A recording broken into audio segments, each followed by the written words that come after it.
الزام لگاؤ، گرفتار کرو، کئی مہینے سلاخوں کی پیچھے رکھو اور پھر کچھ نہ ملے تو ضمانت دے دو، یہی کر رہی ہے یہ نالائق حکومت۔ شہریار افریدی نے تو کہا تھا کہ رانا ثناء اللہ کے منشیات فروشی پر میرے پاس ثبوت موجود ہے، لیکن عدالت نے آج رانا ثناء اللہ کو ضمانت دے دی۔ شہریار افریدی کہا ہے وہ ثبوت۔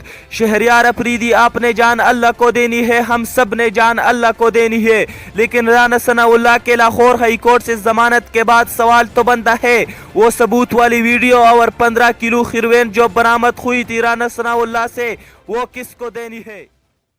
مزید اس طرح ویڈیو دیکھنے کے لیے آپ ہمارے پیج پاکستان چینل کو لائک کیجئے اور اس کے ساتھ یوٹیوب چینل کو بھی سبسکرائب کیجئے تاکہ ہر آنے والی ویڈیو آپ کو آسانی سے مل سکے۔